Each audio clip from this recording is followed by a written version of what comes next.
Hi, I'm Drew. Welcome to the Beggar's Woodshop video podcast for this July of 2022. Welcome, ladies and gentlemen. You are most welcome. Thank you for joining me here, and thank you for inviting me into your homes, laps, hands, well, just however you happen to be viewing this program. Welcome also to you, our new subscribers. Thank you for subscribing to this channel, and hopefully I'll be able to produce quality that you will enjoy. Hey, something's a little different here. I don't know if you can tell. In fact, let me turn off the effect. Blue screen. At least if the blue screen looks right. I don't know. I'm hoping the lighting is okay. It's a little dark on this side, but let's see if we can make that work. Why am I not in the garage and all that's behind me is the logo and the shop itself? Well, it is summertime, ladies and gentlemen, which means it reaches 100-degree temperatures, which means it's very hot in the garage for me to do anything.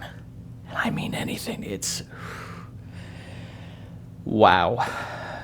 But I'm giving you a podcast. I'm giving you the shopsmith in the shop, so let's rewind the clock. Here we go. The day our last podcast uploaded, my aunt stopped by on her way to another location and dropped off a few pieces of equipment.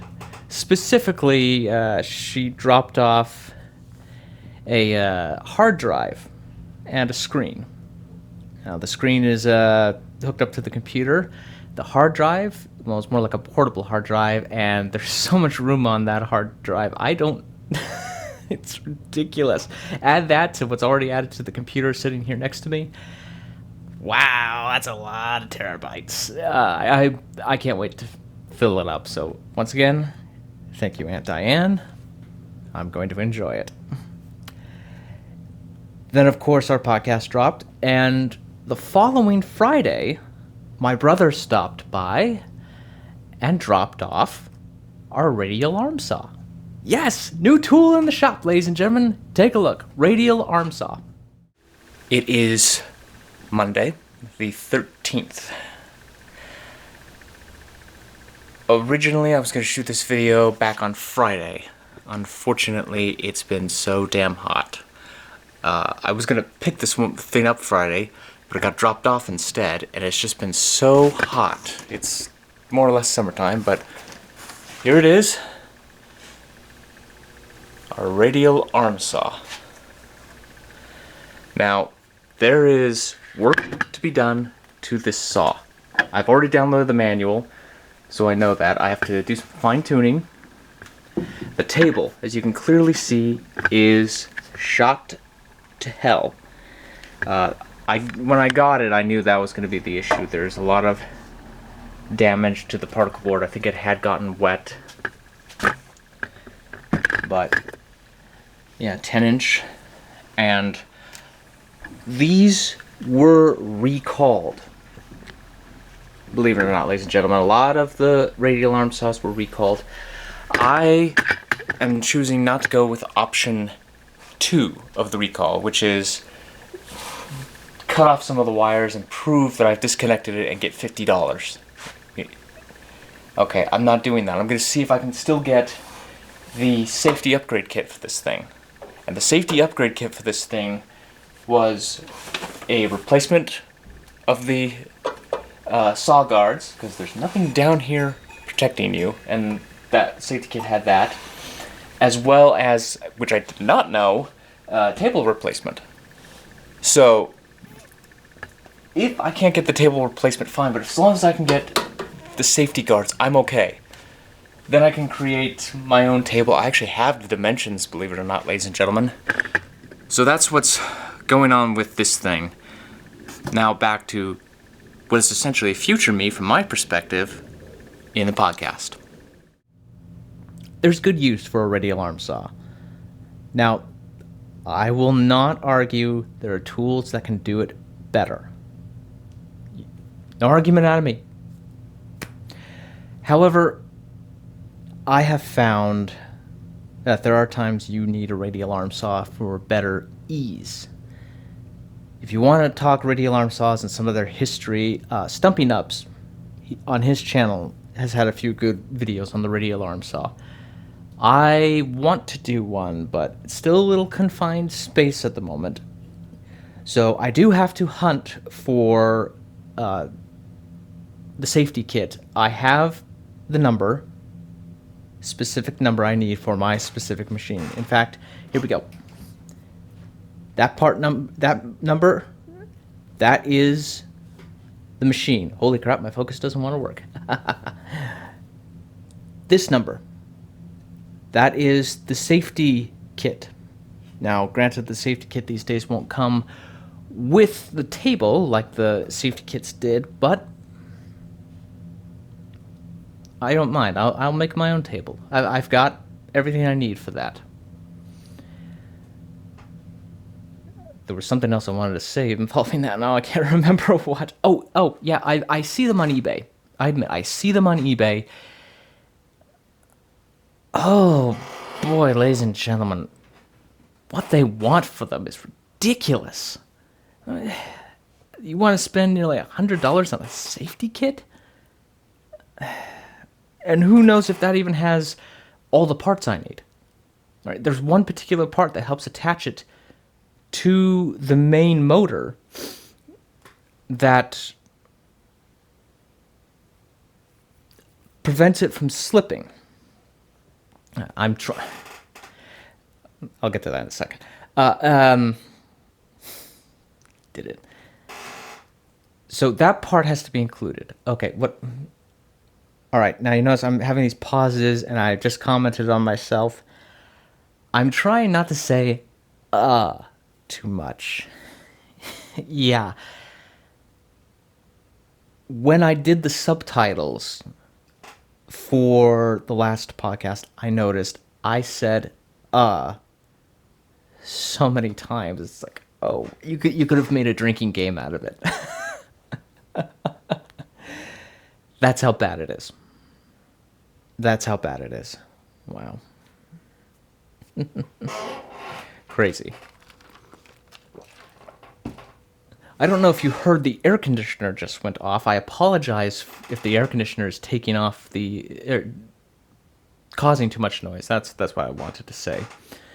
So please forgive me if it's getting too noisy. It's off now, but let's see what happens. There's something else I wanted to cover. A hard drive, safety for the radio alarm saw. You know what? Let me take a moment here and do my pitch. I'm very thankful to all our new subscribers. For some of you who are new to the channel, did you know I have a GoFundMe? I don't have a Patreon, and I don't have the join button down below because I don't have enough subscribers, at least from my opinion, to ask for that kind of thing. But I do have a GoFundMe. Link is in the description below. That GoFundMe goes towards upgrading the Shopsmith equipment specifically. Now, there's some minor pieces of film equipment I need. I need to record sound separate from the cameras. Okay, I will one day get an audio recording device. But also, I'd like to have this motion control rig that I've mentioned. Here, take a look at this video. You'll see what it looks like. Yeah, all 3D printed. And that would give a little more dynamic movement because I'm working by myself. That is down the line. We won't worry about that just yet. But it's more about upgrading our Shopsmith. Take a look at this. This is the table saw setup for the Shopsmith. Ooh, that's not safe at all. There is a safety guard I can get and for both the lower part of the saw and for the upper part with a riving knife, but it's not really much of a riving knife or splitter, and there's poor anti-kickback on there, and that lower safety guard just doesn't do the greatest job. I would like to upgrade that table saw to the 520 table saw system, which works so much better, and there are better safety guards. riving knife. There's upper guard, lower guard, plus dust collection. No, I can't just go out and buy the separate pieces, because when they made the upgrades, the posts that hold the main table the distance was widened. See, there's a difference. There's a difference. So I'd love to get the upgrade going. I also would like to upgrade to the Power Pro for the headstock, which will offer a quieter machine, which means I don't have to wear ear protection when using a lathe. It'll offer more torque and a little bit of power. I'm still using the original horse-powered motor on the thing. It still works great, but it's, what is it? 3/4? No, it's not 3/4. It's like, it's pathetic, whatever it is. It's pathetic. I can get up to nearly 2 horses on, I believe it is it 2 or 3? Someone's going to leave it down in the comments down below. I'll make sure that gets pinned to the top. But essentially, that's what's going to happen with that.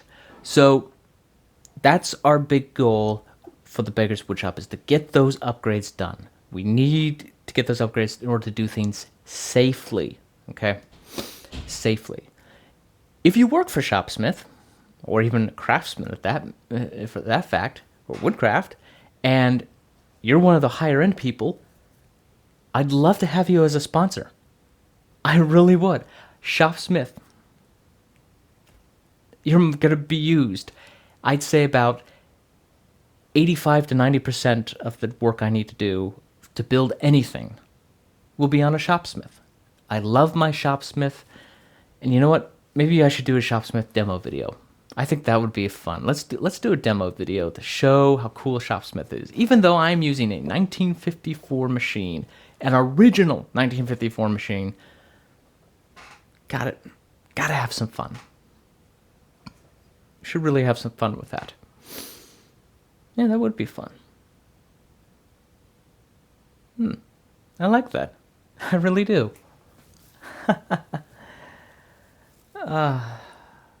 What else was there? I thought there was something else I wanted to talk about. Something I had seen or was in the process of working. You know, now I don't even remember. Maybe if I was in the shop, I'd remember.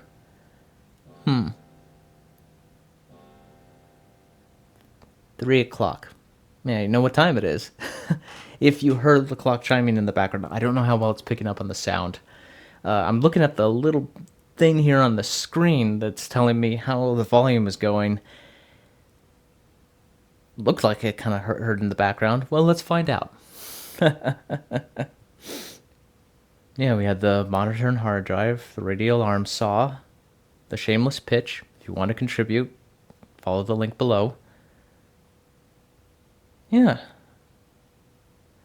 I thought there was something else, and now for the life of me, I can't figure out what. I've got to start writing this stuff down. Oh boy, have I ever got to start writing this stuff down. Okay. I better stop. Okay, I'm going to stop right now, because I'm going to start rambling.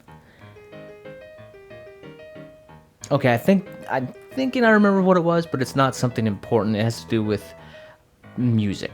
Okay, yes, I'm still going to use this Scott Joplin music that constantly plays, because copyright. I want to do things independently. Yeah. Okay.